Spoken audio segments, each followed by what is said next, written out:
Welcome to the episode 37 of the podcast From Stress to Success Blueprint with your host, Lolita.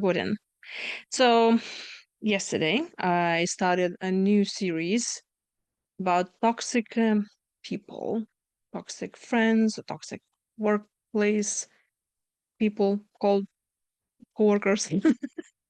Okay, so yesterday was about gossip and why is this stressful and how to not make that stressful. And yeah, I kind of went even longer than I always talk about that. So if you haven't listened to that episode, please do and leave me a comment. Okay, so today we are talking about something more stressful. I think it's more stressful than just gossip. It's hoarding information.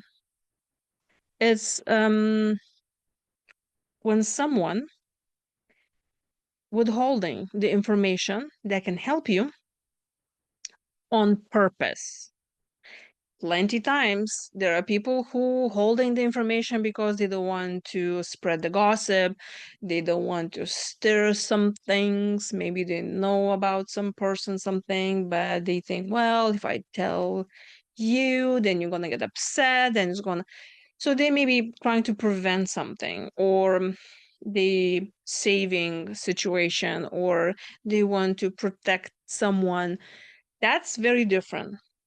What I'm talking about is withholding information when you need that information. So, for example, in a workplace, let's say you're working on a project and you need to know things about that project, but there is a person that they just this mystery, and you have no idea when they will be done with work. You have no idea, is there something that they withholding about the project that you don't know? But that can be as a repetition. But let's say you don't even know what are they withholding, so that cannot really hurt you because, well, you don't know it exists. But let's say that once before they knew that this project, let's say, was running out of budget and it will just finish.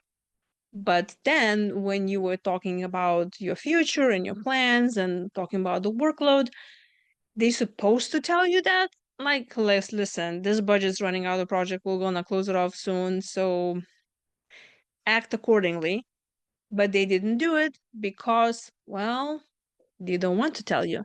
They feel more empowered that way. They feel like they can control you. That's the superiority. So now, if that happened to you before, naturally, you're going to look at that person and you will expect the worst.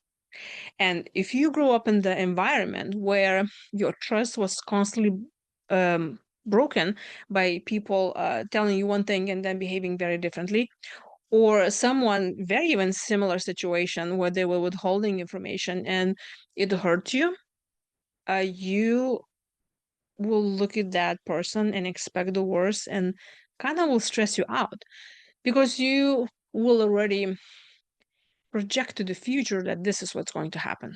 I know they're holding back.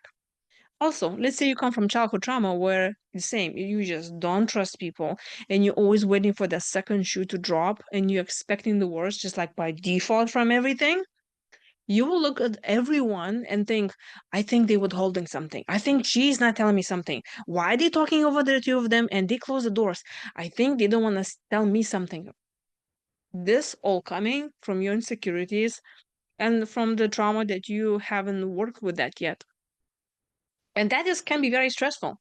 So you can stress out over something that may never happen, not even happening, or you could be stressed out of something that already happened and now you're preparing yourself that it will happen again. So how you deal with that?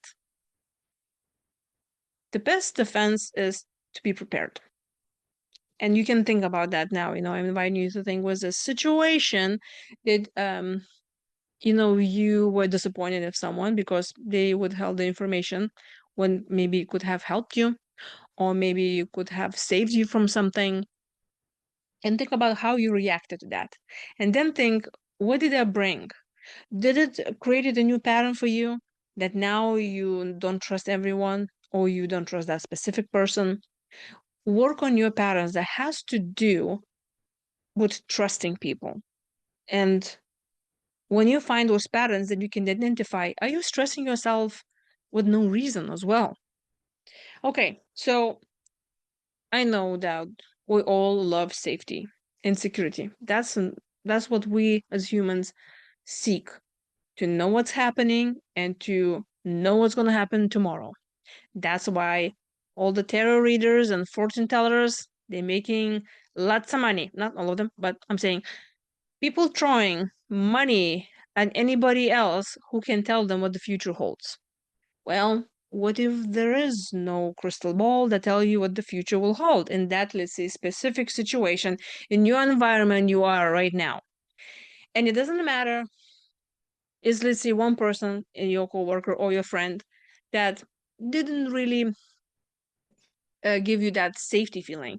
Maybe they did something that broke your trust, or maybe you are just afraid that they will, or you're already so hyper vigilant that you expect everyone to do that. So here's what I would recommend you to do. And tell me what you think is this is a great idea. Better yet, try out and tell me how it went.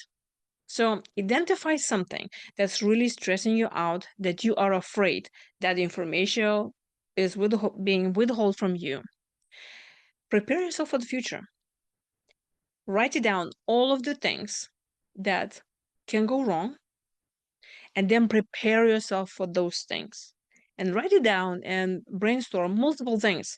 Like, okay, I think I'm not being told that my position it would be cut off. Like, we're running out of budget, and nobody's telling me about that. And I'm afraid to get this, to being told like in a week that that's it, the company's bankrupt and I need to leave, and hence my income will be gone. Right? Okay, what is it you're gonna do if this happens? If this happens, okay, then you're gonna update your resume. You're gonna find some another job. Maybe this is time for you to go back to school. Maybe this is how you can make a list of people that you can contact if this happens. Why don't you go and update your resume right now so you are ready if this happens? What happens in the place in the time that you are looking at all of those positive outcomes, um, possible outcomes, is that you're preparing your brain for the worst thing that happens. So that's mean if this really happens, you will find a way how to get out of that. You already know that you will not be lost, and you know you have a control. So it's funny, if we're stressing about the future, that we're afraid we will not have control, when you go and prepare yourself for all of this that may happen, you gain control. And by that control, you stress less. And it could be that going from this brainstorming exercise and action setting lists and stuff, you realize that there is actually something that you can do now and prepare yourself ahead, or like start saving money or something. You find what works for you. But preparing for the worst case scenario, that will be such a big task that it may be also daunting, because you will be not like, you may be even afraid to think that way. But have courage and make that plan, because if that happens, you already know what to do, and your brain went there already, so you will not be so stressed out because it knows what it's going to do, and you already been there. You kind of like a vaccine. When that happening already, you already know what you will need to do. But more than this, what's going to happen is, by preparing yourself, you honoring your needs, you showing up for yourself, you building more trust with yourself. And I know if you're listening for this podcast now, quite a few episodes, I keep on repeating the same. Like, you have trust with yourself, because when you have trust with yourself, you trust your actions, you trust yourself that you will manage anything stressful that will come out in the future. So I hope this helped. And please leave me a comment below and tell me, is there some situation right now that you are afraid that there is information being withheld from you? And tell me, what is that you're going to do about that?